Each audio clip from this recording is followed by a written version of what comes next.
Welcome to Elmar's ecosystem. It's an ecosystem. Everything is connected.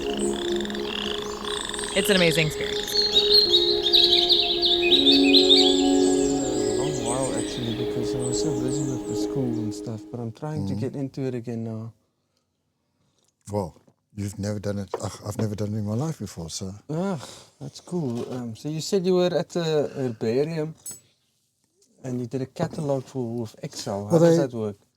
They got all the data to all the herbarium specimens. Yeah. And it's just basically trying to design one system that everything gets put into and all the information's there if they need to refer to, all that type of stuff.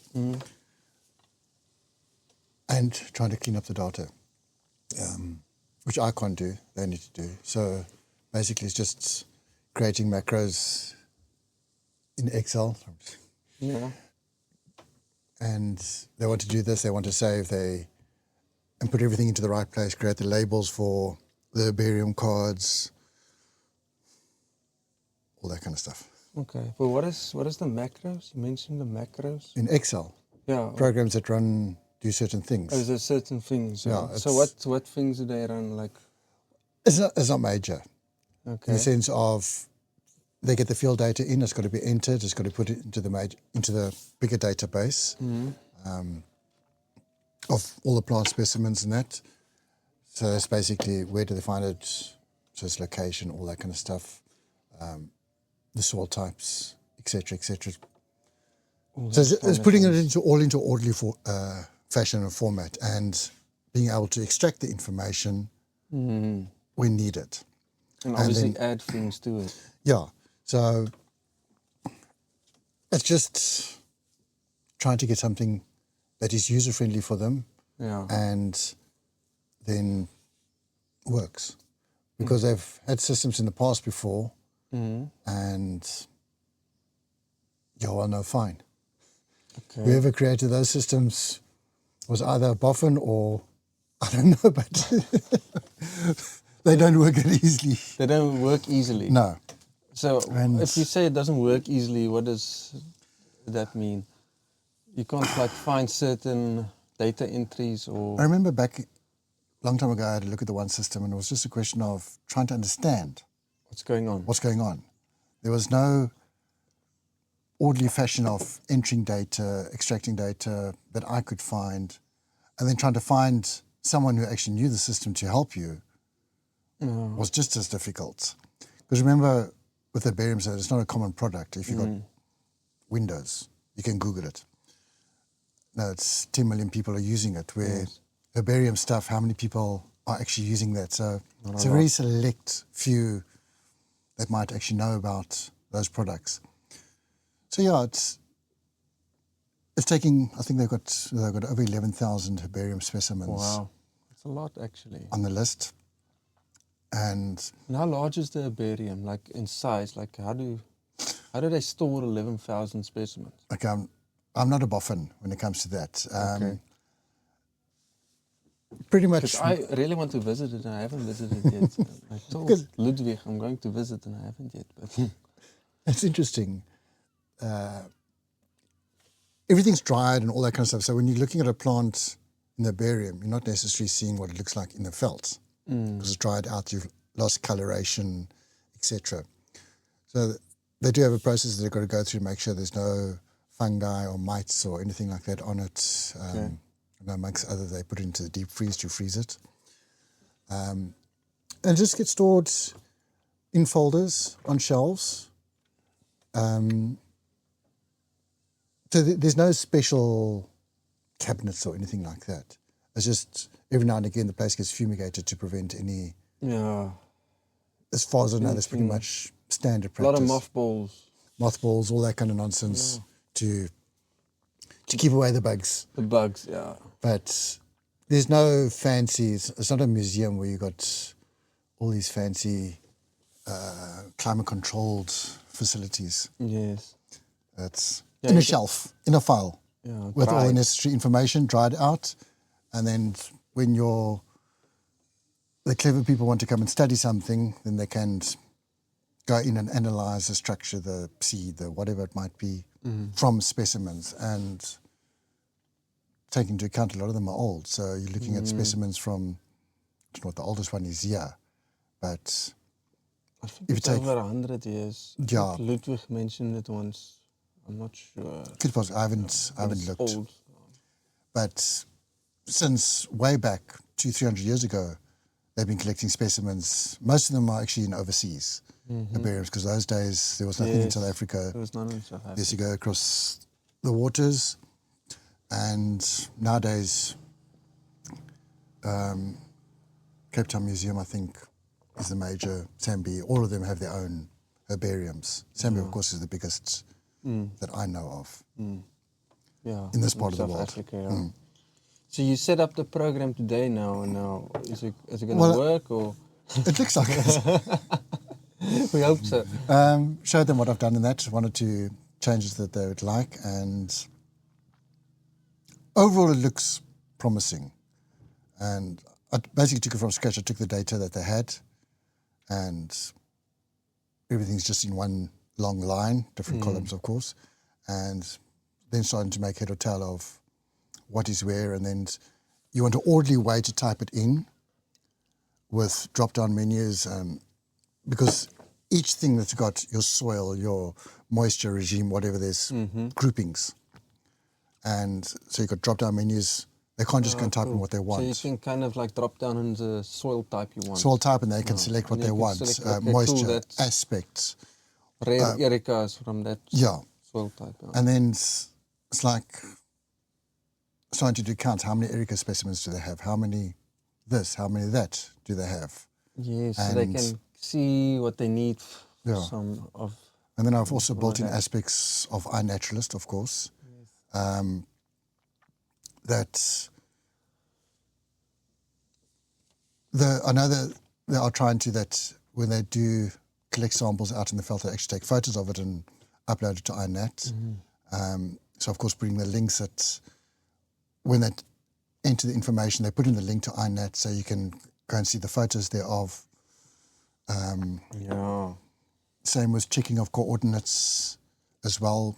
So the program is going to be linked to the iNat photos. Programs automatically linked to the iNat that observation. That observation. So of course you type in the observation number, and then you just click a button and it opens up that observation, and That's nice.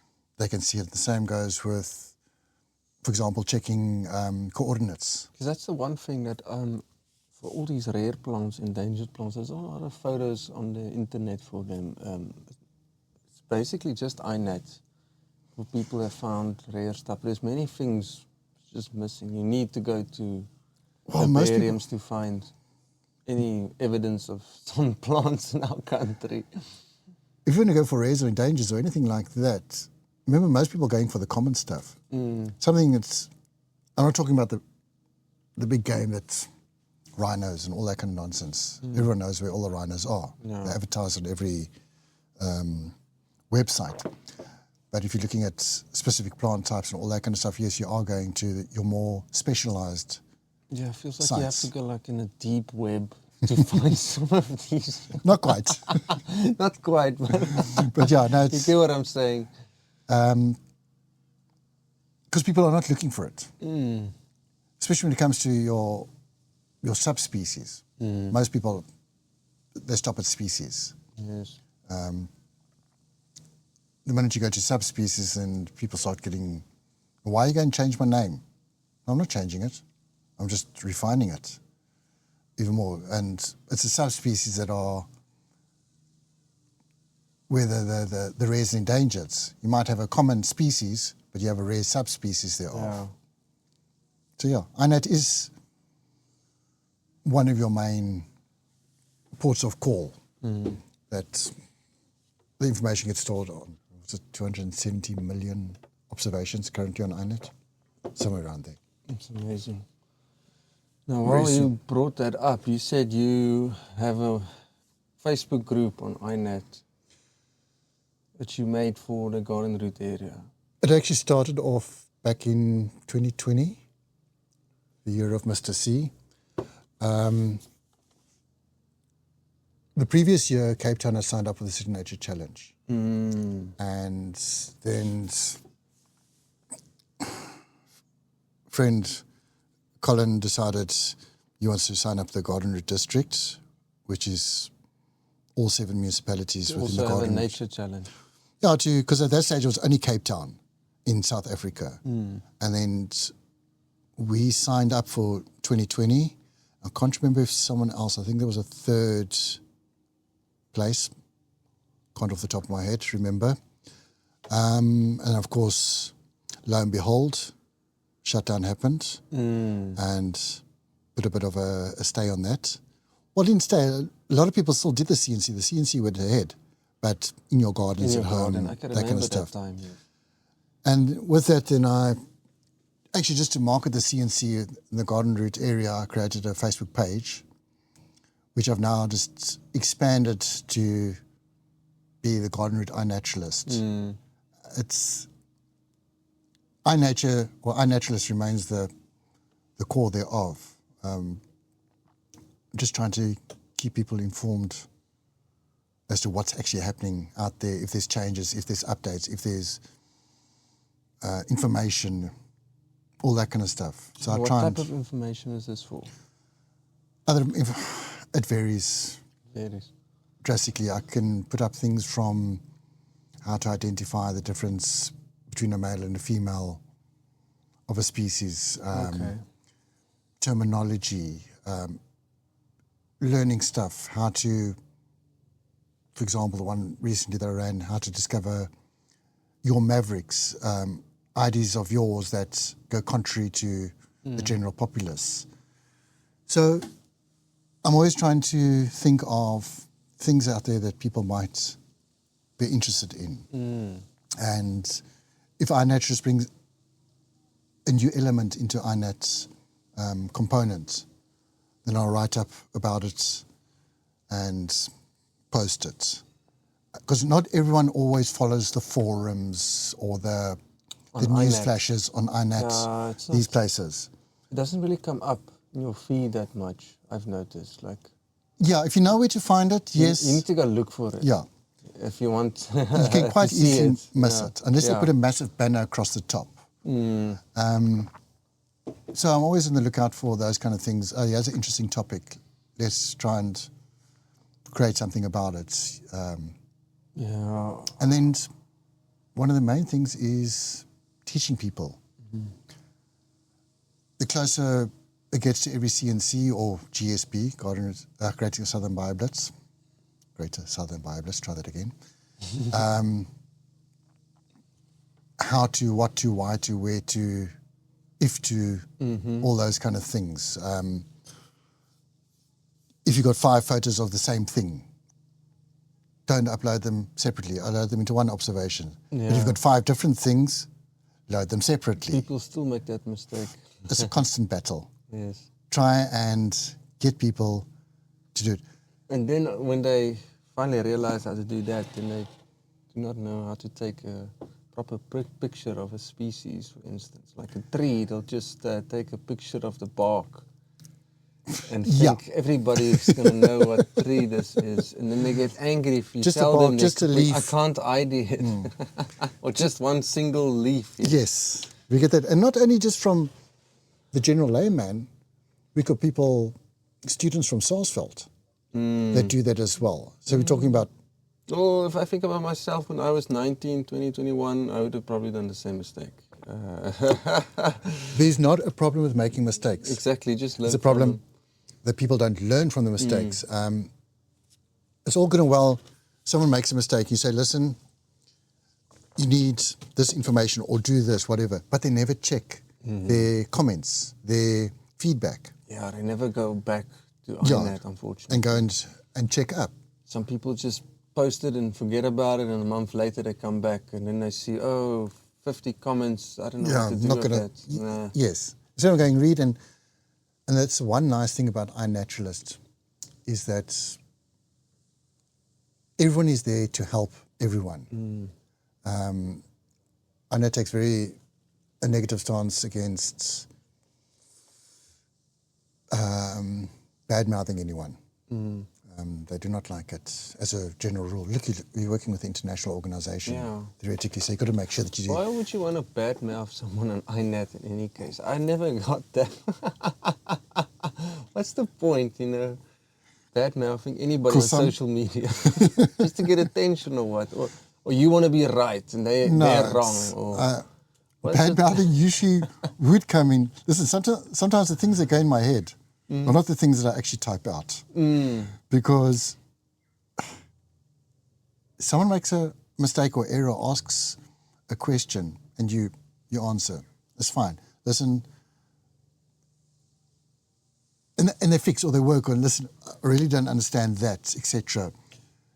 But when they're adamant they're right, you're wrong, and all you're trying to do is help them, and you point out a mistake, then it's like, sorry, maybe in some things I do know a little bit more than you, or I know the Then correct you have to procedure. give them the evidence of why it's this and why it's Even not then, that. I'm not talking about species identification. I'm talking about just how to use the system. Oh, just use the system. Yeah, species identification, I always take a stand back against the experts. Yeah.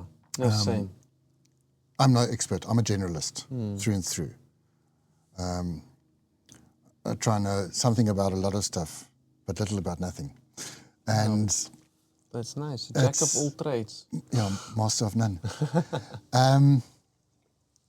So the minute an expert comes on and says,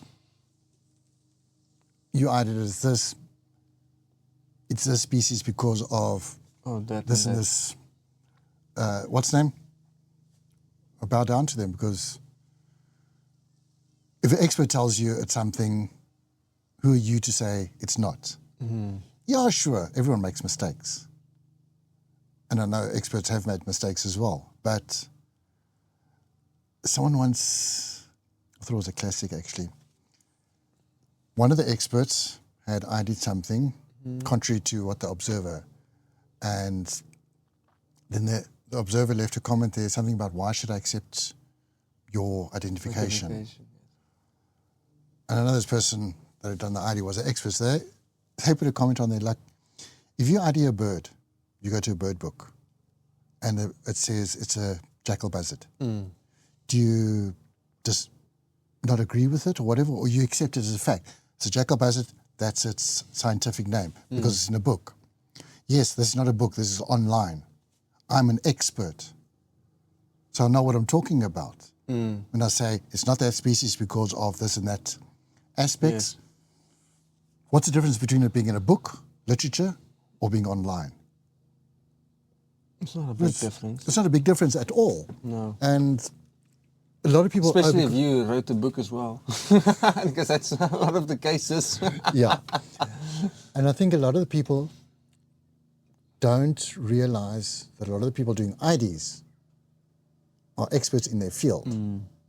I mainly do IDs in the forest because I worked in the forest. I know all the trees. I can ID the trees. Yeah. So I'll try ID other things, but I try to learn myself, or, teach myself all these new species as I go along. But There's a some lot- stuff I will never be like, yo, I know this. Yeah. No, not. I myself to stand back and I'll go to genus or family level. I won't ID to species level. I know it's in that family. I know it's that genus or something like that. Which species? Unless I know for a fact, I'm not going to ID that. Yeah. Someone else's observations. I might do it on mine, but not on someone else's. But you're working. It's citizen science. You're looking at the masses helping everyone. So if someone comes on and gives you a valid argument as to why it is something, why tell them, oh, but you're talking nonsense? Oh, yeah, what's the Without point? being able to justify you saying you're talking nonsense. There's no point in doing Yeah. that. It's an educational tool in any case. So No, it's beetle dude comes on and says it's this beetle, fine. About to your wisdom. Tony comes on and says it's that protea. He And ran I've- Protea What Atlas. I've also learned is if you want they also sometimes need help, even the experts, and they actually appreciate it if you challenge them a little bit. You just mentioned Beetle Dude, for instance.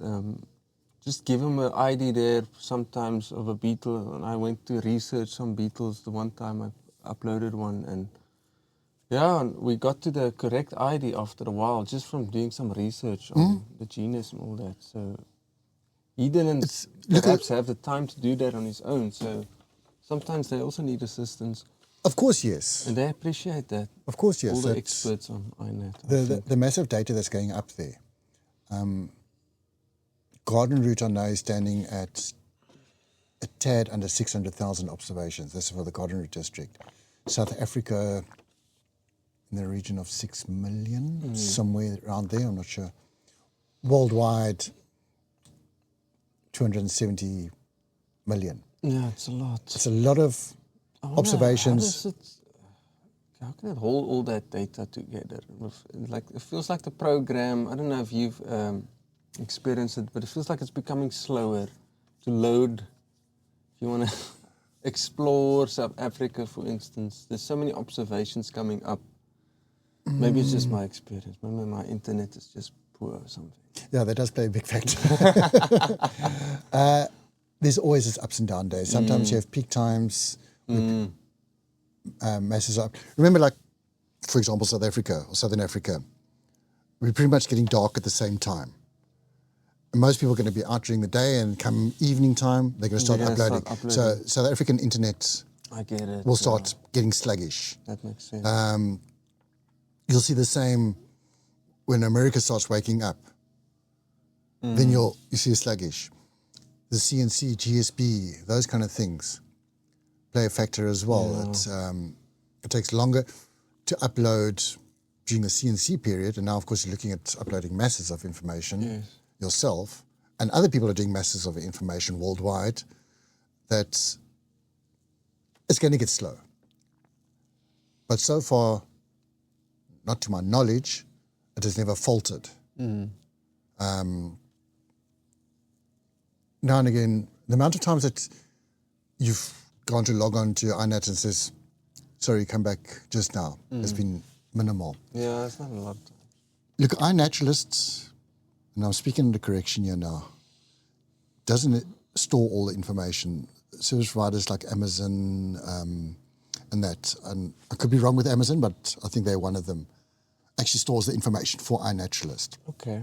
So it's off-site. It's not iNaturalist, their head office, storing your information. Everything's on the cloud.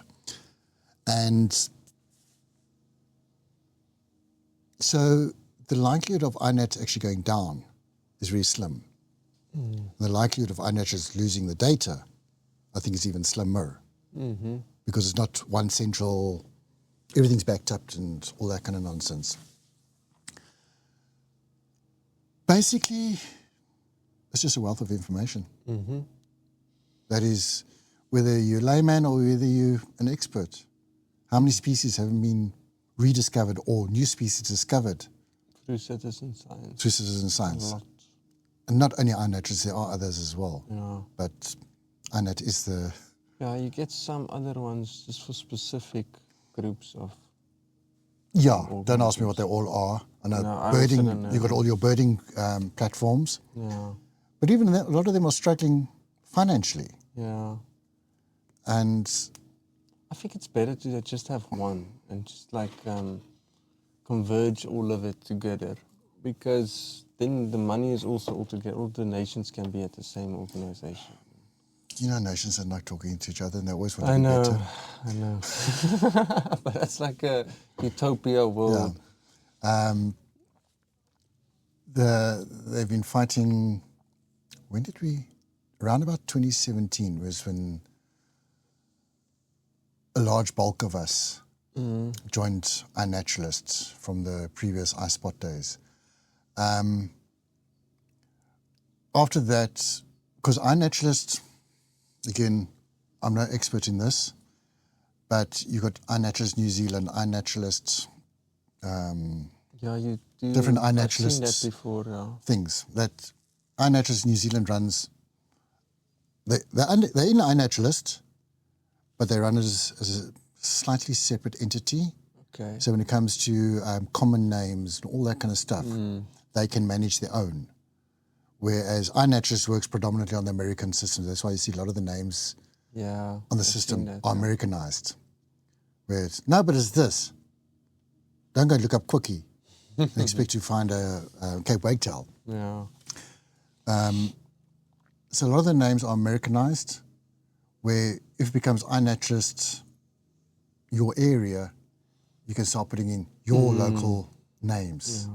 Yes, iNaturalist has made a large step towards that already. I'm talking about the main iNaturalist. But South Africa, or to start off, do you want a South African iNaturalist or a Southern Africa? And then I think the basic consensus was to do a Southern Africa iNaturalist. But then comes back the thing, getting all the different countries, Mozambique and Lesotho and Swaziland and Botswana and whoever else, can't remember, Namibia, whichever other countries as well, to talk to each other and agree on funding and... But South Africa does the bulk in any case between all those countries. But if you look at observations. Yeah.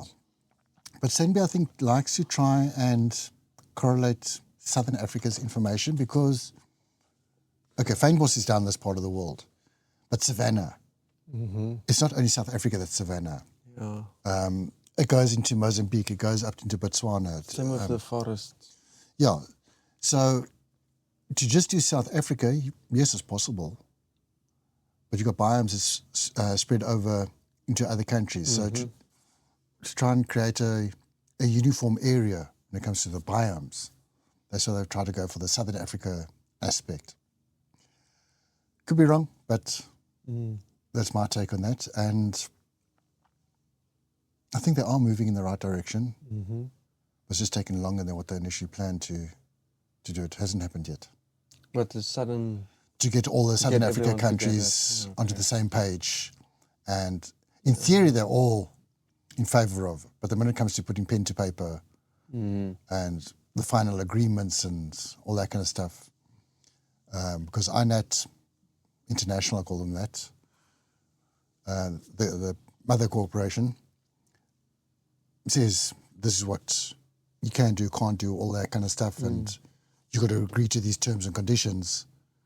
And only once that has happened, then you can sign, you become INAT Southern Africa, for example, or INAT New Zealand. Okay. I want to ask, why did you get involved in this whole iNet thing? Feels like you know a lot about it, and you're quite passionate about it. So why did you... you started the iSpot, you said. I started the iSpot, I'll line up, I have to say when it was. Actually, the first time I still remember, I was actually... But let's start, sorry to interrupt, but when did iSpot start? Can you remember what I can't argue or say when it started. It was really functioning when I joined up iSpot. So when it actually... Maybe 2006, 2007, somewhere there. That's my guess. I have no idea. I've never checked. I think the first time I actually started using iSpot was around about 2015, somewhere around there. Okay. And there was really quite a few observations. So it's really... It's quite recent citizen I'm science. thumb-sucking now, straight between 25, 2010, somewhere in that area. Okay. And I remember the one day I was actually searching for a particular species and a link came up on Google, clicked on it, and it happened to be our iSpot observation. And, oh, what is this? Read up about it, iSpot, upload, people ID, all that kind of nonsense. Registered, all for free, no hidden catches or anything like that. And then, okay, let's give it a try. Put up our observation. People are agreeing with me. Another one. And so systematically, 1 became 2, became 5, became 10, and then it started snowballing. And then some time later, again, I don't have dates in that in my head, iSpot started becoming problematic. It was losing links. the system just became a problem to operate. And the more we had issues with it, the more iSpot, we're not going to fix it and all that kind of stuff. iSpot was UK based. Okay. And somewhere along the line, by then I'd been doing iSpot for 2-3 years or something like that. I had a couple of thousand observations on by then. And Tony Rebella had created a list of all the people above a certain number of observations that he had a term for it. It was basically his committee. Okay. That if he has any questions, because you're the regular users, if he has any questions or any whatever, then he sends an email out to everyone and gets feedback from everyone. And I just happen to be part of that email list.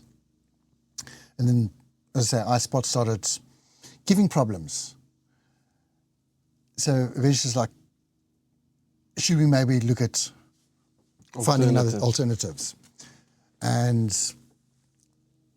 at that stage of the game, Tony Rebella was pretty much managing the online citizen science stories for SANB in South Africa. He became pretty much, use the term loosely, the godfather of citizen science in South Africa.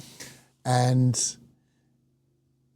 he sent out a list. These are all different websites that allow you to upload your information to, etc. Let's start going through and seeing. And the majority of the people said, well, iNat seems to be doable. And by then, so I, of course, I've gone into iNat, created accounts, uploaded something. So iNat already existed? iNat already existed. So who made iNat initially, you said? Did you mention it now? No, I haven't mentioned it. Probably someone in it's a university. University, probably, yeah. Started off at university. And then all countries just started joining in, basically.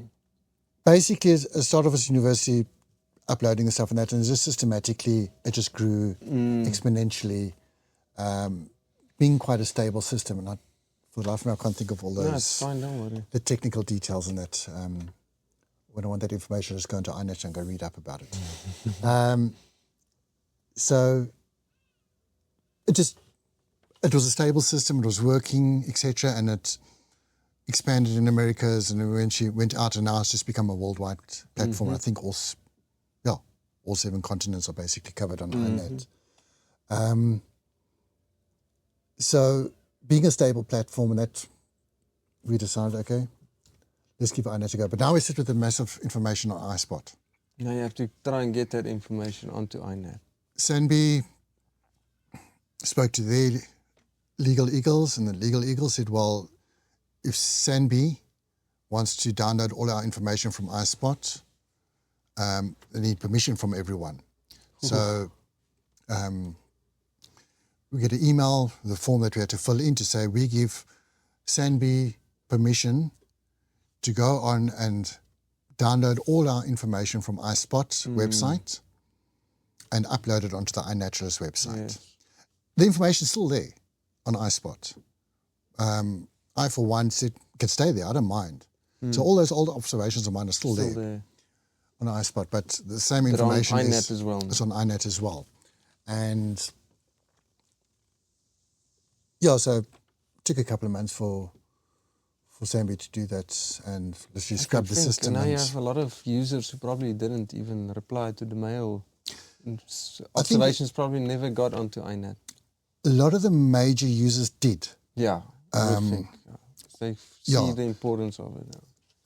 There are minor users that never migrated across, even though it was marketed quite well, that the South African community basically is moving across to iNet.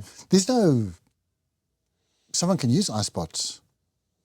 No, there's no law that says you must use iNet. And it's just the bulk of the expertise, the bulk of your knowledgeable people are using iNet. So why go and use something which is not being monitored by your specialists. Yeah, doesn't make sense. Doesn't make sense. And so, yeah, I can't, the number of observations, and that's, I do not know. I must have in the region of, I think it was closer to 10,000 observations that were downloaded, uploaded, etc., etc. So that's why if you go and look at my stats for 2017, I think it was my best year ever for the number of observations that I added to iNaturalist, and with a lot of us, because that was the year that everything basically went across. And then from there, I just carried on. And for me, it's a hobby. I travel a lot. I enjoy nature background and all that kind of stuff. But the cool thing about it, it's a hobby for me as well, but it's a hobby that is actually adding value to science in a way, and you don't even realize it. Some of your photos that you take could be helpful for someone who's maybe researching a certain genus, or wanting to write a book, or wanting to use the distribution of certain species. So that's what makes it a cool hobby. Well, it came out recently, go and look at, every year iNat does a summary of formal studies and publications, whatever, based on iNaturalist information. It's a lot. That the people are using iNat for study purposes, for research, for databases, scientific papers, etc. And I'm not even talking about people just doing it for their ad hoc research. I'm talking about proper documented stuff. So the information is there for everyone to see. Now, if you go back in the day, with everything was hard copy, this species, you get a map and it shows you this is the area of that particular species. It might never have been seen in certain areas, but because the geography or the biome or whatever it might be matches where it has been seen, they say, okay, it's probably there as well. Yeah, precisely. And especially for your plant species, which are less mobile, and your legged species. So you got this map, and you go into the area and go, but it's actually not here. But the paperwork says it might be where. iNat is giving you hard facts. This is where I found it on these coordinates. Yeah, so your distribution maps are so much more accurate. And then all of a sudden someone comes up and says, but I found this species over here. Well, there are still gaps, I would say. Of course, yes. Definitely, for of course, distribution. Yes. There's a lot of places, and one of the culprit areas is your Karoo side, because out here on the coast, you've got small properties, lots of roads, lots of access points. So you can quite cover the area quite intensely. Yes. You go out into the Karoo, where you're looking at a 1,000, 5,000 hectare property. Exactly, and you can't get on it. You can't get onto it. It's private. You can do the perimeters, but now you've got 3-4 farms, so you might have a gap of tens of thousands of hectares that no one can actually get into without permission. So your roadways are quite well documented, but not your in-between. Yes. So the more landowners you can get involved, the better that's true. it would be at the end of the day. But I don't think any farmer in Karoo really knows about it. Someone's staying in Britstown, or I don't know, Merveville, farmer there. I don't think they would care about taking a picture of a succulent in their back garden, or I don't know. You never know. There are some. There are some that are trying to understand more what's happening on their property. A lot of farmers nowadays try and have natural areas, so for them to document those areas and learn actually what is there, is it worthwhile protecting in any form or way. So you are getting farmers that are quite involved with and that. You get other ones not. You're the ones. Yeah. I'm a farmer, I don't care. It's green. The sheep can eat it, or the goats can eat it. Exactly. Know the things that are poisonous, And so, yes, it's a mindset change. And This whole iNat thing was just a hobby that you love from the start, from the get-go. it So have forces, you travelled around the country a lot through iNat? Is it because of iNat, or was it no, it's just because of trying to earn an income that I travel. that you travel? Okay. And it's just something to make Make it the fun. destination better. Okay. Natal. So you The only travelled province that I haven't really done much in is Northwest. Northwest. Limpopo, I've done the bottom section. Gauteng I've done, but I try and avoid Gauteng.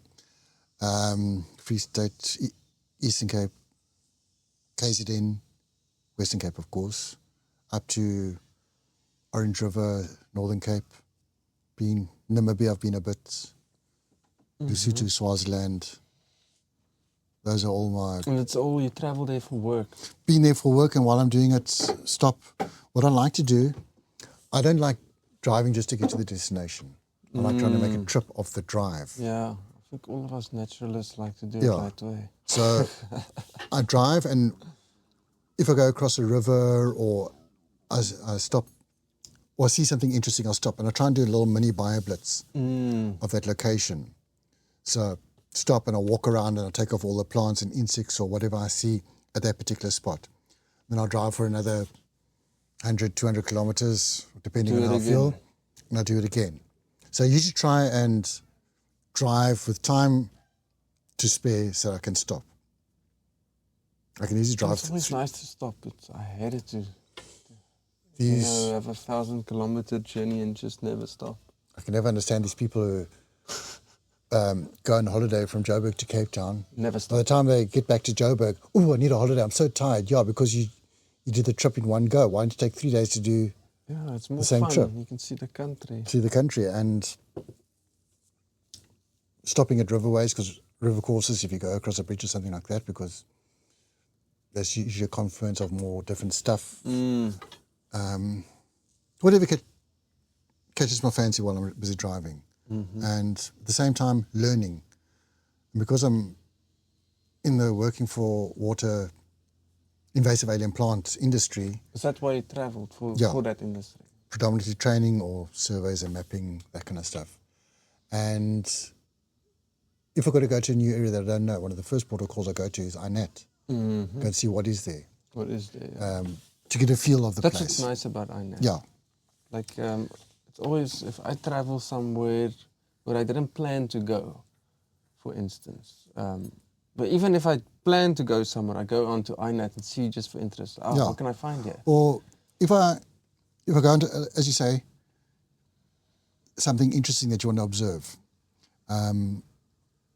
send a message to one of the local iNat observers, try and suss out who they are, and send the message, listen, I would like to see this, where can I go and find it, and all that kind of stuff. And majority of times, they're more than willing to help you, if not pick you up and take you. That's happened to me a couple of times, where contacted someone and, oh, where are you staying? Okay, we'll pick you up at such and such a time and we'll go take a drive. Shishlui, went out there, contacted a iNatter, and, well, actually, someone via iNatter, and they took me to the coastal dune forests, That's cool. something I'd never thought of seeing in my life. You know a forest around here, your Afromontane or whatever. Yeah, but that's special, the coastal dune forest. The coastal dune forest, he has your forests, big trees growing on sand dunes. It's like, nah, this is not the norm. And I would never have seen that if it wasn't because of interest in iNat. That's cool. And because they take you into places that you might not have gone as a normal tourist. Because you don't know about those hidey holes. And that happened last time when I went up to Richards Bay. We were going out to this one forest. Didn't know about it. I would not have stopped there and gone and explored the forest if it wasn't for the people on iNat. So it's definitely opening up your eyes as you're meeting new people, you're learning Yeah, about what is where. That's what's so fun. Yeah, that's why I'm doing this as well. I'm also just learning from people. How long If have not, you? Sorry. If not, why not? That's Yeah. what I want to say. Exactly. How long have you worked for the Working for Water program? Have you been then involved really long? Or? I was in conservation, and then '95, I helped launch one of the first. Back then, it was called Fynbos Working for Water. Launched one of the first projects in the Western Cape here, and then so it was '95, launched projects, all that kind of stuff. And then later years, then I left conservation, and then I went to go and work for the Working for Water program itself, running my own projects and all that kind of, being a manager of a project, until I got tired of working for a boss, and I resigned, and that's when I started in training. So pretty much most of my working career, I've been involved in the working for sector. I say working for, not working for water, because you've got working for ecosystems, working for wetlands, got a couple of different working fors. So yeah, pretty much since '95. Many moons. Wow. Okay. Give my age away. It doesn't matter. So, look, it was A lot of back then, challenges. for the working for water. Politics. A lot of politics. Yeah. The concept of working for program was brilliant. It was worldwide recognition. It was management, and when I say politics, I'm not talking about political powers, but bodies per se. I'm just talking politics between groups of people and that, not the political parties. The concept of working for water is brilliant. A lot of your downfall came through mismanagement. And I'm not going to say corruption, like the big buzzword. A lot of it was not the person in the position was not necessarily qualified to be in that position. Or they were expected to do things that they were not capable of doing. Managers that had never managed teams, let alone all of a sudden hundreds of people and millions of rands. I'm guessing people took advantage of that as well. I can't say yes or no. Of course, yes. There would have been people that took advantages. They know what they're doing, so you can Yeah. So, do something sketch on the side without them knowing. Or yes, some stuff that is like possible. But I think one of the biggest problems was just not being managed properly. Overall management, not corruption. Let's leave that aside for now. Yeah. That'll always be there in any industry. Well, managing is not for everybody. It's not for an everyone, easy job. and if you don't empower your managers correctly, if you don't Yes. select the right person, yes, everyone must be given a chance to show their worth and all that kind of stuff. But not everyone can be a manager, because when you're managing, working for a program, you're in charge of people, in charge of logistics, in charge of finances. So you're a very small group in charge of a lot of different fields. Compared to a big company, oh, there's the finance department, there's the logistics department. I don't have to actually worry about it. I just get feedback from everyone, but I'm just managing, I'm not doing. When they're working for a program, you as a project manager are doing all this stuff. And if someone is not capable of doing that, then it becomes a little bit of a... Things start falling apart. And yeah, I've seen many things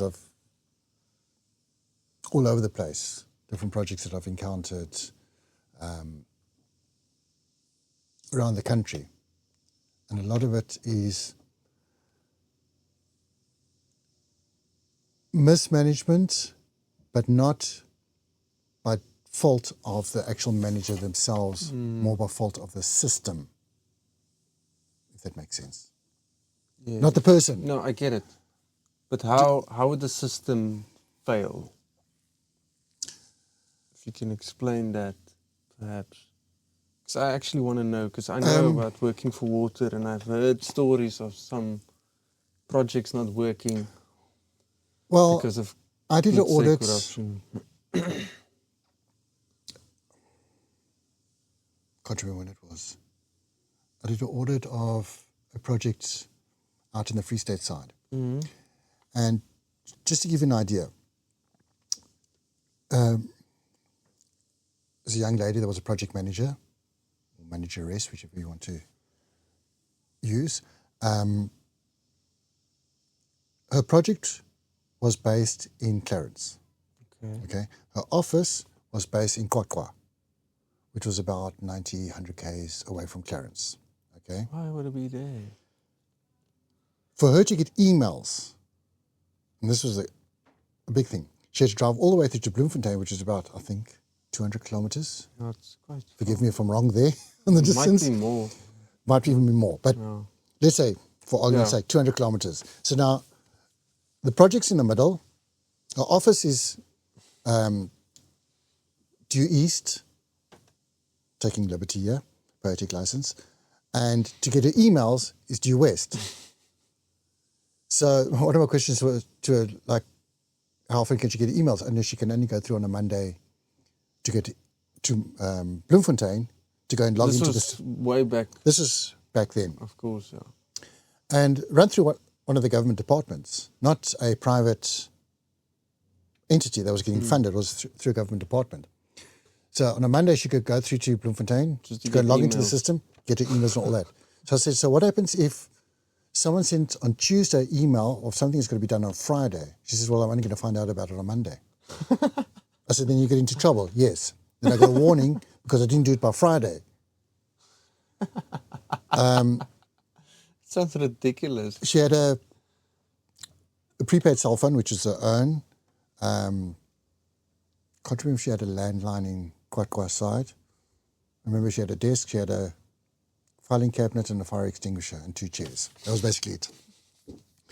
So I'm not saying it happened like that all over the place. There were other just an projects. example. That was just an example back then.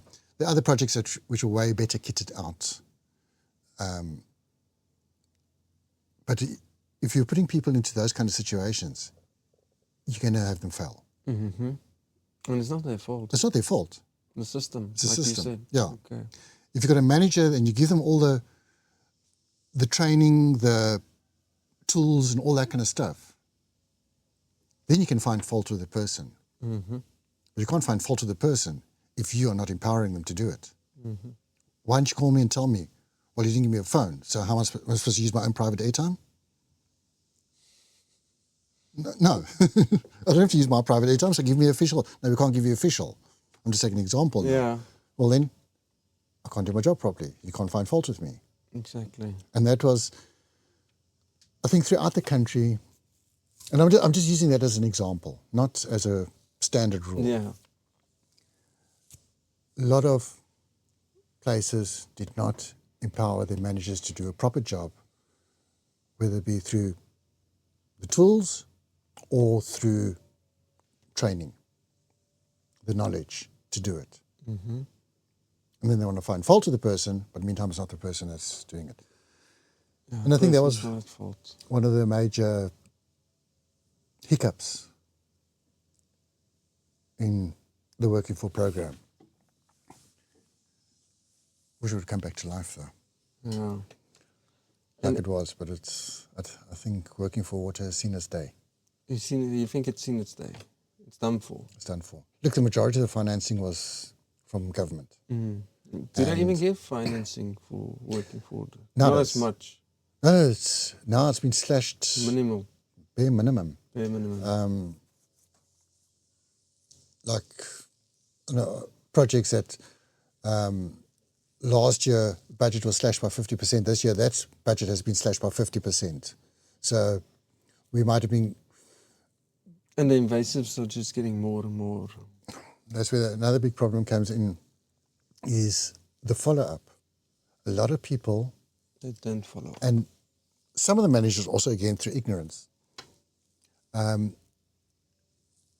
dropping trees, the initial work, that's exciting, that's noisy, that's on the go. Follow-up is a quiet job. So they don't foresee follow-up as being your primary focus, yet follow-up must be your primary focus. It must be. Clearing an area initially will come, okay, we've done all our follow-up, we're up to date, we're good to go for the next 6 months or so. Now we can drop and we can expand our area. But no, a lot of places, yes, it did change as time went by because head offices and those kind of people were saying, concentrate on follow-up first. But I know there was still a lot of managers pushing, they'd like to hear the chainsaws going and that kind of nonsense. Follow-up is too quiet. Yeah, follow-up after a fire is also important. And those are other kind of things. And then getting landowners involved. I know there was a big drive to get landowners involved, but how do you all of a sudden tell a landowner that, yes, buy into the system, in 3 years' time it's going to cost you 100,000 Rand per annum to maintain because we're going to pull it out. I'm just, again, example. A farmer's going to look at you or landowner's going to look at you and say, you want me to, yes, I'd love you to help me clear my invasives, but I don't have 100,000 Rand after 3 or 4 years I'm not going to pay that. to carry on because you're withdrawing your funding. Either you carry on and then they tried subsidies and all that kind of stuff, but it just never took off the way that, again, in theory it was there, in reality... Do you know the Sugarbird project? Actually, the Cape Sugarbird? No, it's a Sugarbird project. It's an invasive, it's basically a non-profit organization. I had a podcast with a lady. It's basically they take donations. It's in Cape Town. And they're taking out invasives. They're employing people with the donations to take out invasives all the time. But the people involved, they know everything about doing invasives and they know how to go afterwards. It's a continuous thing. And they also get, obviously, volunteers to help out and all of that as well. It's quite interesting. No, that I don't know I think that's where it's going to go to. It's basically private people doing it at the end of the day. A lot of your overseas countries are also still funding certain private projects. Some of your European countries are funding, but South African government is putting in less and less. Yeah, it's quite sad. Ever since... There has to be some success stories in the past. Well, now you can't see it anymore. That's the problem. Because the invasives are back. I drove past my old projects a while back. Was it with the last City Nature Challenge? Can't remember. And I looked at the areas that we had cleared, that I knew were clean. Like I'm not talking now, quite a few years ago. And subsequent to the projects closing down and all that kind of stuff, they've just gone back to rack and ruin, if not worse than what it initially was. So you can't just pull it out of an area. So exactly as you say, are there success stories? Yes. Are there still success stories? They're getting less and less. Because if the minute funding dries up, it's going back to where it was. But what I've noticed with invasive clearing, there has to be a combination of restoration as well, because native plants also help, they limit the establishment of the invasives. If there's indigenous plants coming up. The minute you get top cover, yeah, it suppresses the seed stock. Exactly. But then the problem with that is if a fire comes through, then you have to be on it. Because now the seed bank is still there for all the invasives, but also all your pioneers or fynbos or whatever it is. Yeah. You have to go, unfortunately. After fire, hackers are a big culprit. Your acacias are big culprits. That after fire, you've got to go and monitor it at a stage because you're going to have this flush of invasives coming up. And one or two things are going to happen. Either you hit it lucky and they die back, and they allow the indigenous to surpass them, which is minimal to happen. Or else you're going to have a solid monoculture stand of whatever it might be. Black wattle, Port Jackson, Roy Krantz, Hackia. And it happens all over the place. They come up in such mass that it dominates the indigenous stuff. The indigenous stuff is suppressed, stays down, and now you only got one species. Yeah. So you've got to go in, area's been burnt, okay, we've got to go and manage it until such stage as the indigenous is dominating. And then still keep an eye out. Oh, there's a black wattle sticking its head through. Go out and take it out. So you can't just leave it now because it's an old indigenous veld. You still got to manage it because somewhere along the line somebody's going to creep in there, and then the minute your wattle starts to mature, or your gum, or whatever it might be, there's a fancy word for it. They give it their own chemicals, which suppresses other plants around it. So they create this gap, which allows more invasives to go. So eventually, your heart of your area starts being eroded through the invaders. After a eucalypt plantation, you can see the difference there. It takes a long period of time for the native vegetation to re-establish. But if you compare it to a pine plantation, for instance, the fynbos kind of established quite quickly after. Which goes to show how long that seed stays viable for in the ground. It's quite interesting. The same goes for the invasives. Yeah. Your wattles is 70 odd years that your wattles are staying viable in the ground for. Yeah, it can so actually that be means- more than that. We don't even know. Usually work on the theory around about 70 years, which is, I think, longer than I'm going to be around still. Yeah.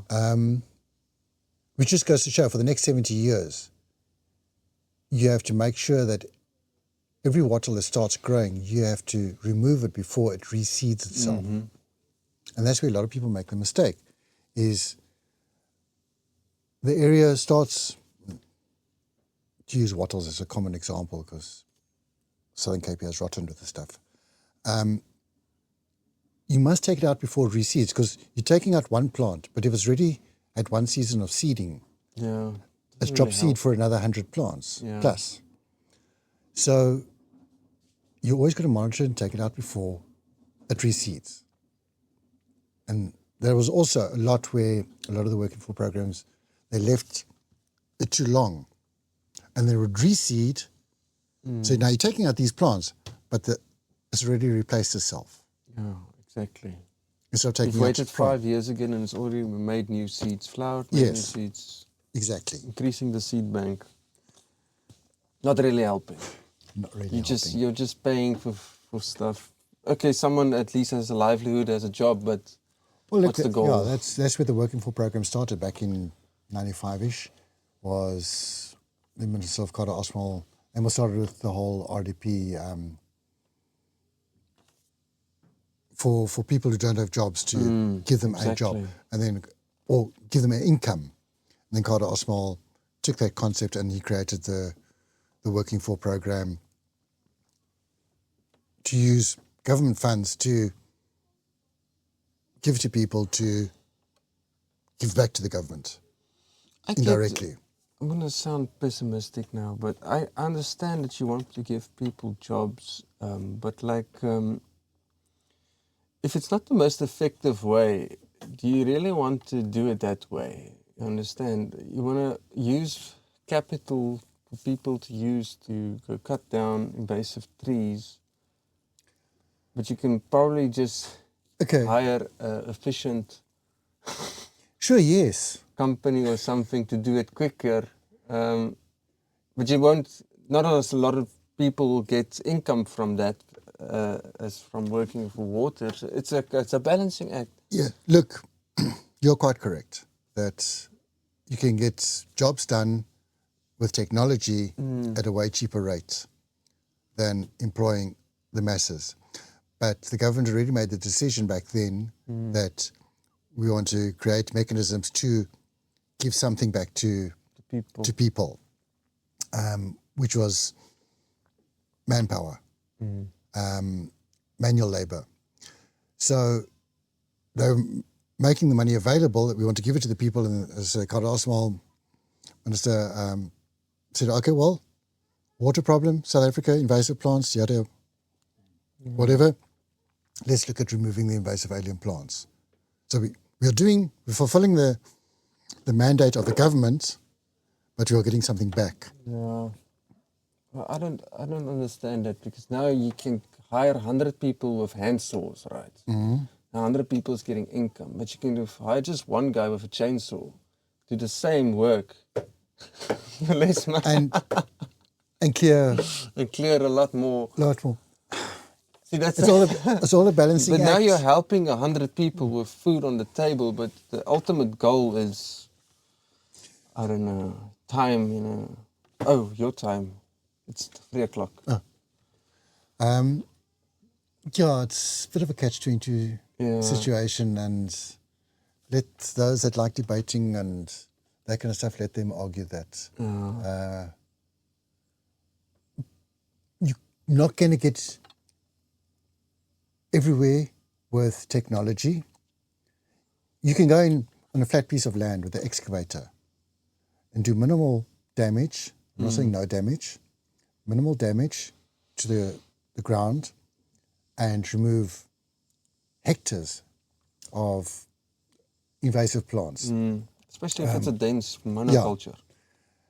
But they can't get into the river courses areas, down the canyons and cliffs and all that kind of stuff. They can't get out into the mountains for the hakea. Yeah. So there are a lot of places that you do need manual. Yeah, you do, yeah. You definitely. Can't go in with any form of technology. I know there's currently the big drive for drones. What's going to happen at the end of the day? Well, I don't know. It all comes down to drones use herbicide. Good thing, bad thing. Not going to get into that debate now. Yeah, that's a long discussion. There's a discussion, a whole different ball game. But you need to pass legislation to allow certain chemicals to be applied through aerial application, which a drone is. Then you can, of course, stand here and you can go and treat stuff on top of Table Mountain, George Peak. And because it's just going to fly up, go and spray that plant, whatever, and go to the next one. At this stage of the game, it's not possible because of often legislation doesn't allow you to spray chemicals that I want to use on a black wattle through aerial mechanism. And so I need to send up someone to go and do it. A heli hack. Have you seen that? Yeah. So there's pros and cons both ways, good and bad. Maybe at the end of the day, it's a better management system that where we can gain with technology, use it because it's going to be cheaper, which is going to free more money for the more labor-intensive aspects. Yes, you're going to use money, but not as much. And we're going to clear larger areas than what we would have cleared if we just use manual. It's a balancing act and it's a management thing.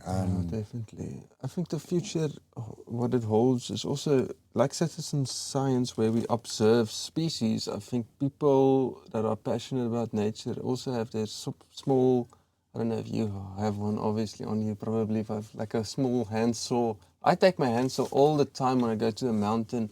When I see a hakea or a pine, I just... I've got funny stuff lying in my bucky. Just not the chainsaw. I think that's where it's going to go to as well. We need people to do that as well. If you can, why not? You know. Hey, by all means. You're helping the cause. Every one that you take out is one less. Exactly. But we need more than one person or two people doing it. If you can imagine every single hiker goes up. If every single hiker has the knowledge and knows, okay, that's a pine, that's a hakea, it shouldn't be here. Let's take it off. Yeah. Yeah, let's say Lion's Head, for instance. Thousands of people go up there in a day. They just take a hakea or what's going up there. I'm not even sure now. Pines, mainly pines. I know there's pines, but I don't know what all else is. There's hakea. Roy Krantz, Probably Port Roy Jackson, Krantz, Port Jackson. Longleaf wattle. It's just But I'm not sure what all a else. suggestion. Yeah. It can probably work if everybody Your hack groups, just helps a little bit. a lot of people do that. But again, it's getting into the inaccessible areas. You can't expect someone who's just on a hike to now all of a sudden veer off because you're told don't veer off the Go path. abseil and go out. Abseil or go into the kloof and go and take out. No, exactly. Even if you That's just go the and problem. ringbark that wattle, you can't expect a normal Joe Soap to go and do that. No, you can't. So now you need someone, you're going to say, you see that down in the kloof there? Go fetch. And so it carries on. And then the other side of it, I'm looking at both sides. What is going to happen if we just leave it? You know, let's just leave all the wattle or all the pine on top of the mountain. What's going to happen over time? Do we know what's going to happen in 100 years, 150 years? That's a deep question. More that like I always like to think about. Is it couple of really hundred years. Is it really a problem? Some ways, Or is it just a problem for humans? Sorry, I'm No. going into a deep thought here. if you had to remove all humankind off the planet, no magic wand and no more Homo sapiens, eventually, somewhere along the line, and I can't give you time periods, nature would balance everything out. Yes, you're going to have a major calamity. Let's take, well, South Africa is part of a massive continent. Let's take an island. You're going to have, because there's an invasive that is now overriding everything else, not being controlled, is going to explode, but eventually, somewhere along the line, nature will balance itself out and something will come along and become naturally a targeting of that particular invasive species, and you'll get a balance in nature. Time period, I can't say that. At this stage of the game, water is a major problem.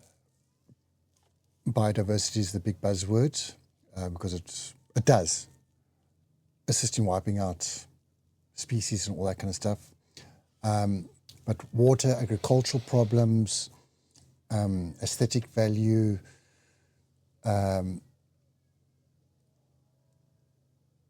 those are erosion, fire. A lot of those are actually connected to humans. Take the Niza fires. It's been shown that most of the damage caused to infrastructure was because of the invasive standing in close proximity to it. Definitely. And numerous other calamities. Rivers, the riverbanks exploded and washed away tens of hectares. Why? It's choked up with Spanish reed. The water couldn't get a flow through and dammed up and had to break sideways. So you got erosion and losing half your agricultural fields. Swaziland was quite an eye-opener. We were doing a survey out there, and one of their major problems is lantana. And you can quite clearly see that there's someone with his little homestead. Of course, he's got his couple of animals, goats, whatever it might be. Now, they are supposed to, because it's communal lands. So he's got his residence area, but the animals are going to graze out in the veld. The veld, left, right, all around him, is dominated by lantana, which is not too healthy for the animals and is thorny. So the whole veld is dominated by lantana. The animals can't go into there. They start congregating around the habitat where they're staying. So now you're starting to get erosion over grazing, all that kind of stuff. The landowner has to start supplement feeding his livestock because they can't go out into the veld anymore and go and graze. So a lot of the problems are affecting our lifestyle. Yes.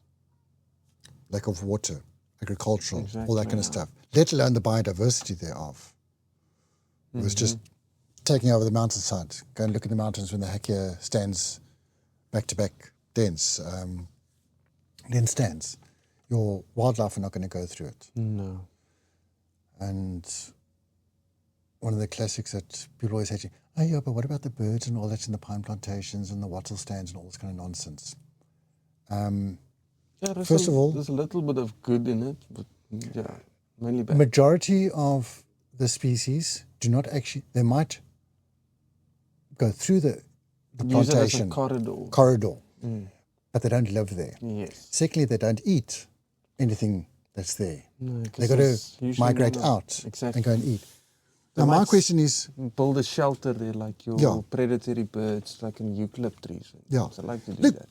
some species will find benefits in certain things. In certain things. Yeah, it's like the birds. But it's basically exceptions. Yeah, it's like a bird sitting on a. We're in a biodiversity hotspot. All of that's more rare, cool species. No, they won't be able to adapt as quickly.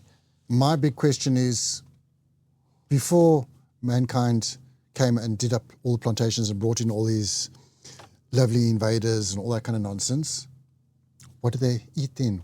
Where did they nest then? Were they here? Yeah, they were here. They were here, yeah. So they must have survived quite happily in their area. We've now come and destroyed that area. We've put in a monoculture, and now you want to say, oh, but they're reliant on the wattle or they're reliant on the pine trees. No, they're not. I'm also sure after humans came in, we made gardens, all of that, what wasn't here. I think it also brought in different types of life that was not here. Oh, by the tons. By the By tons. the tons. It's So we've take a drive through town and go and look in anyone's garden and try and identify the percentage of indigenous plants to the Southern Cape versus exotics. Your rose bush. pretty much like 80 to 20. Yeah. I would take a guess. 80 exotic, 20. How many people don't have a rose bush in their gardens? Oh, Where does they that love come it. from? They love it. Yeah. Europe. Yeah. China. Wherever that Where's might the rose from? Is it from China? be. Rose, it's a European. Is it the European? Unless I'm you wrong. get different I could be types wrong. Yeah, of obviously. course you get different species. Yeah. But I think the major ones are, but I could be wrong. I'm not a botanist. Yeah. Oh, I horticulturist. don't know where roses are from. I can't remember. The classic example I always like to use is you go and you buy a burger. Everything that's on that burger, where does it come from? And people are going to say, oh, the wheat comes from the Free State, the lettuce comes from the local farmer, the tomato and all that kind of nonsense. Okay, well, let's step back. Where does wheat originate from? Where does lettuce, tomato, beef even originate from? None. If you go and have a burger, the likelihood that anything on that burger originated from Southern Africa is probably zero. Zero. Nothing on that burger is produced now because it's been imported. Even your beef was brought down from north. Yeah, the cattle. The cattle. Yeah, early the Khoi people had cattle. Yeah, I'm sure, but that's also as people migrated down migrated down. Yeah, Africa, from Africa. they brought the cattle with them. So cows, as we know, a normal domestic cow, is not indigenous to Southern Africa. We should be eating buffalo. Oh, no, can't. That's American. African buffalo. African buffalo, yeah. I'm thinking of bison. American. You're thinking of bison Yeah. now. Getting my species confused. So we should not be using cows for a meal. And as I say, we've got so much that we've brought in. And with that, of course, often come the pests. A lot of pests have been brought in. A lot of invasive plants were brought in with the Boer War. That they used to bring fodder in for their horses and all that kind of stuff. And back in those days, they didn't think of checking to make sure there's not unwanted seed, etc., Yeah, etc. but they didn't even check people. Nobody had a passport. No one had a passport. Wow. So they'd send fodder across to South Africa to feed the horses because they're going up into the Karoo where there's little fodder. And with that comes all your thistles and all your other nonsense, unintentionally. lot of insects came across with in the past as well. That's Yeah, it's crazy how Yeah. we changed the world totally, actually. But I feel like you just mentioned, I feel if we get eliminated, it will probably balance out after Yeah. a certain time. And look. it'll I'm be not, interesting. I'm not saying humans must be eliminated. No. No, that's not what you But said. nature will Eventually. eventually fix itself. Yes. Nature will always create We a are balance. part of nature. We are part of nature. We have the opportunity to be responsible for. But we're using the- technology to fight nature. Yeah. We are manipulating take our gardens. We are creating a tropical garden, I'm just example, in a fynbos region. Yeah. People like to do that. I don't know why. So Grow indigenous gardens, guys. Come on. that would be the nicest. We don't want to be.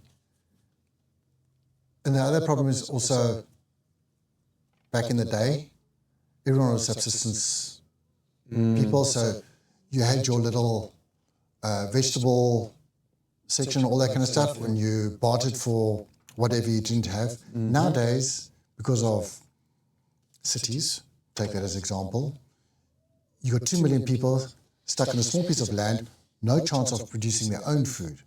Now you need to rely on someone else to do a monoculture, Free States and all these places, to feed you. So now it's becoming a catch-22 situation.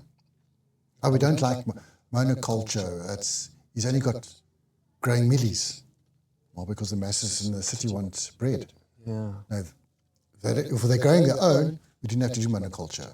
Exactly. Put 10,000, 20,000 hectares under wheat. We wouldn't have destroyed as many natural habitats Yeah. because of that. Because it just becomes, you want something, It's a problem that humans can solve, though, I feel. We can still save what we have left. if you want something, you've got to be able to offer up something. Don't complain about losing something, but you still want this. Yeah. You can have to balance. You need to balance. There's always going to be a give and take. And you've got to, what do I want to give? What do I want to take and leave behind?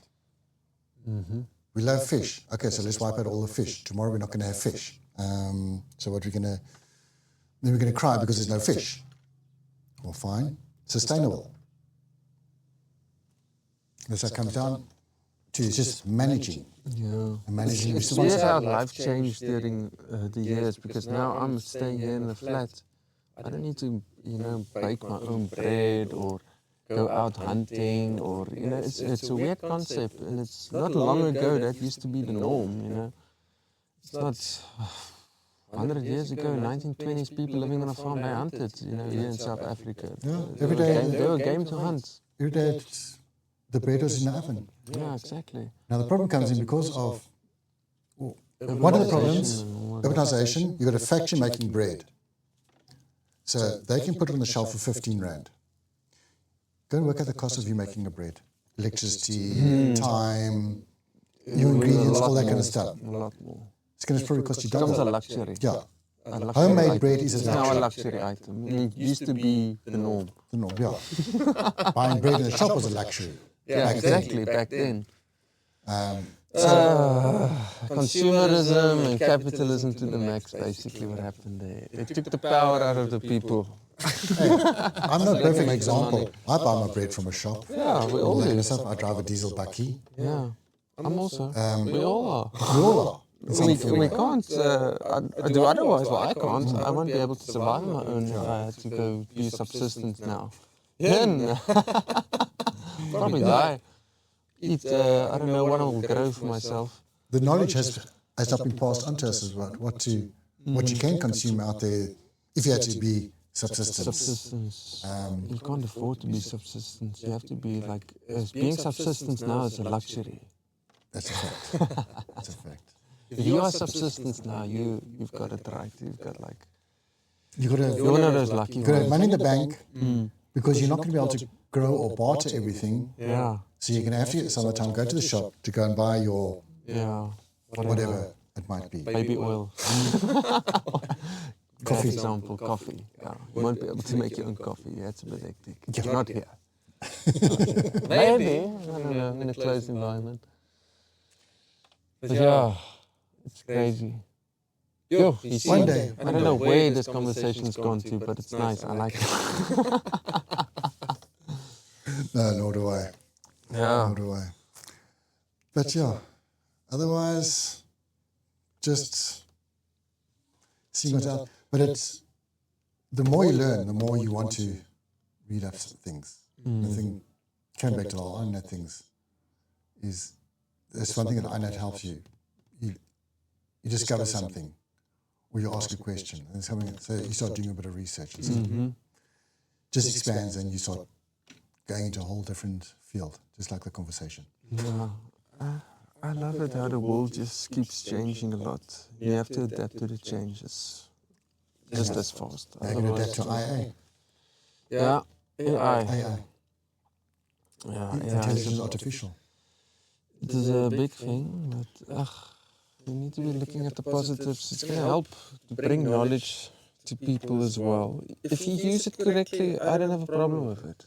If used correctly. If it's being used correctly, not for evil, for good. You always know that someone's going to twist the tail. Unfortunately. Yeah. Coming back to using diesel and all that type of stuff. Yeah. They say, oh, but you must go green. What is green? No, solar. Okay, what does it cost to put down a solar plant? Talking about the environmental footprint. What does it cost to put down a wind turbine? The environmental footprint. To mine all. Turbine. I'm just, that's will come as well. But just to the solar panels, all the silicon to mine it and all that kind of nonsense. Lithium batteries for all your electric vehicles, etc. What is that footprint versus using? And I'm not saying good or bad. Both are bad. Both are bad. Technically. Which one is more bad? Well, that hasn't been proven We yet. don't know yet. Yeah. We are not using as much solar panel. We compared to the oil in the coal mines, Sure. it hasn't surpassed that yet. Yeah. Look, fuel is not clean. There's major complications when it comes to fuel. But it comes down to, I've got a solar panel on my roof. You think you're green, but you're not really green. Yeah, what is the footprint of creating that solar panel, the manufacturing thereof? How much electricity did you use whereas coal was being burnt, or diesel was being burnt to create that stuff? The mining trucks don't run on electric. You can retrace that to everything you use, every product you use. This table, that bed, whatever. So Nothing's green. We go to the roots of how everything's made, unfortunately. yeah. And the same person who complains about green is going to go and grab the doom when there's a bug against the wall. Yep, It's always a classic. that's true. People, It's just people being brainwashed about things. people actually don't realize how much chemicals you're actually using in your life every day. Yeah, From the minute you get up to the minute you go to sleep, you're controlled by chemicals. basically. Your substance you use, wash your dishes, clean your floors, Deodorant, all that is your chemicals. toothpaste, Yeah. everything. But everything that's improved your livelihood, basically, is bad for the earth in a way. Yeah. So what must you do? Go back to living in caves. If we want to be real green now, we need to go back to that sort of lifestyle, being hunter-gatherers and just be nomads. That's green. There's not enough caves for 8 odd billion people No, there's not for us to enough. go and live in. Not anymore. How many people can you fit into Kango caves? Don't know. Not enough. But then you got them all together again. So you're facing with other problems. It's crazy. One day, we'll see what happens. Yeah, that's the joy of it. Seeing the progress of humanity. For good or bad. For the good or the bad. Yeah, this was a great conversation, I feel. You said you have to be somewhere, no? I believe latest 4 o'clock. Latest 4. I think we can probably wrap it up here. It was a nice conversation. I really enjoyed it. But yeah, thanks for being here and coming through. I know it's not always easy. Come chat about stuff. Talk nonsense. Talk nonsense, yeah. But you're more than welcome to do it again if you're in the area. I don't mind. We can have another chat. I think silly season. I'm not going to be back in this part of the world till No. next year. No, it's all good. Thank you, Shaun. It's a pleasure. And all the best with your work. And have a great holiday and all the best. Likewise. Look after yourself. Cool, thanks.